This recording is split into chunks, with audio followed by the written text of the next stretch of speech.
is just fantastic.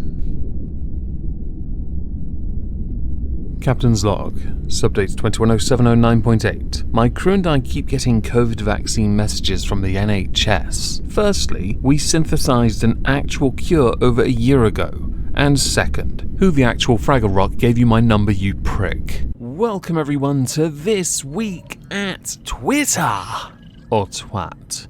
Today we're going to start with the fact that nonce was trending.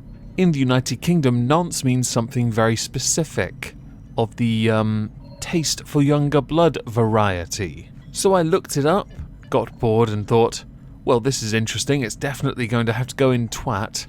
And oh look, Polygon is building on nonce finance. Nonce finance eventually had to come out and accept that the word nonce means something vastly different in other countries. And I'm not entirely sure you're going to have many British customers. Oh, where do you put your NFT? I put it on nonce. No, it's not going to work.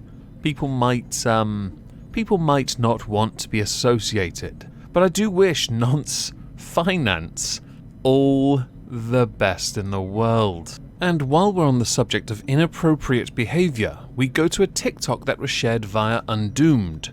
In the video you now see on the screen, the user brags about, let's say, doing things you shouldn't be doing, certainly not admitting to on a video you're sharing on TikTok, that will, because of the manners people have on TikTok, get you into trouble the moment someone clocks it and goes to your employer, tracks you down, and then does exactly what happened to you next and costs you your job. Your job is to care for patients, not to treat them like cattle.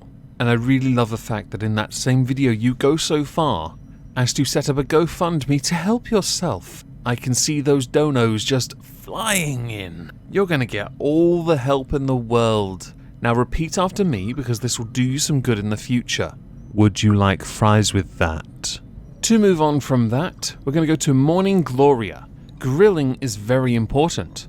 I agree. Because it gives men something to stand around, look at and talk about in a social situation where they'd otherwise have to ask people questions about themselves and then listen to the answers to those questions. Before we address your snarky remark, can I please suggest that with the 250 characters you have available, or possibly do a Twitch thread instead, use grammar because I ran out of breath halfway through that. It was quite irritating. When it comes to barbecues and grilling, men do love to do this. Because it doesn't matter how we do it, it's fun for us, it's a novelty, and it is a social thing. And while we fully appreciate you mansplaining it to others how we like to do things when it comes to grilling, using it as some kind of snarky remark is a tad redundant. I say to you also, would you like fries with that? On YouTube there are a number of groups. These groups are either streamers and YouTubers all put together within one clan. As I've used the word clan, I'm going to insert the group FaZe. Over the years, many members have come and gone, some leaving entirely because it got too toxic for them, and have become massive on sites like Twitch. Others have stuck around because they own it. Newer members have come in, and then recently been summarily fired, because recently FaZe was trending. FaZe are listed as an esports team, by the way, I didn't know that.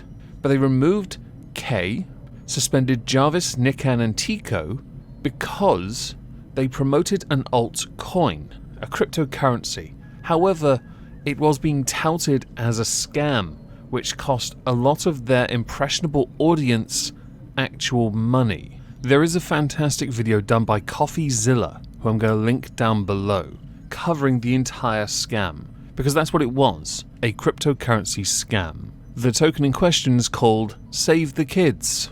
And based on the way things turned out, yes, that name is somewhat ironic. And I will say for the sake of it, everything about this, including proving that these creators who all claim they had nothing to do with it, they knew nothing about it, they didn't know it was a scam, are all lying through their teeth. That would include those who were suspended from FaZe. I am somewhat surprised that I didn't hear as much about this from commentary channels, but I can understand why, considering everyone's still obsessing over the T channels and Gabby Hanna. A change in subject and pace is always quite welcome, though I will admit. But as I've mentioned drama T communities and commentary, let's go to Bo Blacks. Why did Dennis make Death Noodles such an unlikable character? Very bad storytelling on his part. To which Death Noodles replied, which surprised me because I thought he'd just block him. Funny, that's not how you felt a few months ago before I blocked you. Why be two-faced? Also, you did block him. To which he shows a DM. Sorry if I upset you with any comments I've made. Have nothing against you and I think your Twitter is funny, lol. But as Boblax has pointed out though, a few months ago was 10 months ago. And that the message is not complete. Oh, and your character was funny during season 1 when he said, "What are your thoughts?" The last few seasons he's become very unlikable. The remainder of the message was actually Death Noodle's reply. Lol, all good bro, don't sweat it, I missed your timeline. Showing that he could in fact handle it at the time, whereas now he blocks you on both his accounts, and by the way, he does that manually. If you like something from someone he's blocked, yeah, don't worry, you're getting blocked as well. Defamation Noodles, Steve Shives 2.0, peddler of fake news and borderline libel, and it is with that in mind. Tipster, damn, James Charles just called out Death Noodles. Accompanying it is a 2-minute video. And just before I play the video, the fact that James Charles is the one calling out Death Noodle should be obvious indicator that clearly Dennis isn't a good guy. It's just impressive to me that James Charles knows who he is. All sorts of stories and videos and allegations that made this situation a lot worse. I do want to take some time in this video today to just shed some light and further information on some stories, that either did or did not happen and that I saw being spread on social media while I was gone, because I think it's really important that you guys have the full picture of what actually went down. There was basically one drama channel on Twitter that started a thread and started compiling a list of anybody that said literally anything about me on social media. And after what felt like weeks of somebody new coming forward every single day, it eventually became the 20 victims of James Charles. I'm not going to go through this list one by one because I know that nobody wants to sit here for an hour listening to me talk about this, but I do feel as though I have to say something because I am just not comfortable with this video or really any video moving forward allowing anybody, let alone my followers, to think that there are any victims of James Charles, let alone 20 victims of James Charles, because that is completely, unequivocally not true. To our final tweet, this one ties in handily with something we spoke about yesterday with Ollie Robinson. We go to a tweet from Michael B. Petty, excuse me, WTF, accompanying a bunch of images. Now I went and found these tweets, it took a moment. The first, all of them in fact, come from Shakari Richardson, a sprinter who's been in the news recently. The first one is from May the 4th, 2019. Oh my gosh, shut up, women like you are so annoying. None of us are perfect, that was a mistake he made years ago and was dubbed through the mud, about for years. It's not right for anyone to put their hands on another person, but y'all don't say anything about the fact that dragged through, but y'all don't say anything about the fact that Rihanna hit him. Where is that criticism at? He came out and apologized, but what did she do? Both were wrong and both have moved on with their lives, why can't y'all? For the sake of the context, Rihanna and Chris Brown were once a thing, two singers. Chris Brown beat the living snot out of her.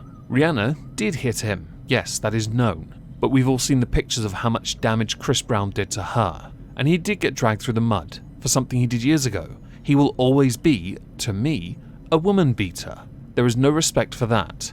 But I do quite like this hill you've chosen to stand on, because it really goes well with the next one. If you support Little Nas X, you can unfollow me. Now I thought initially that was because you just don't like his music.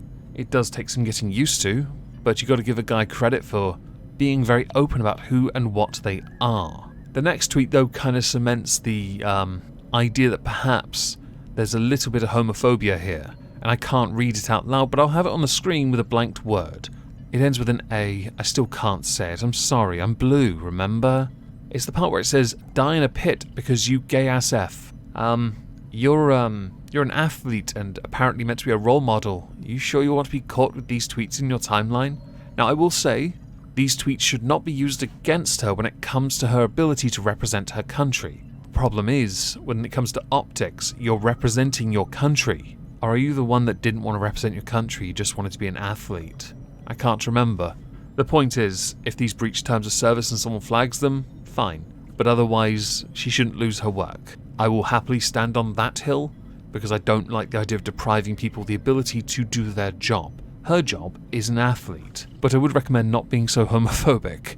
It's not a good look for anyone, especially if you do represent a country regardless of your views of whether or not you should represent the country.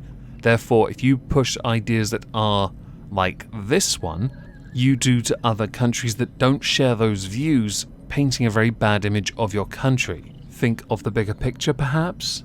But again, these are also 6 years old. it's always possible her views have changed over the years. The first tweet I read was from 2019 after all. Then again, the "if you support Lil Nas X" tweet is from the 29th of March 2021. So chances are, you do still in fact support these ideas. Oh whoa, what do we have here? We've got one, boys? I don't know. Do let me know what you think down below. I hope you'll have a fantastic Friday and subsequent weekend, and thank you all very much for listening.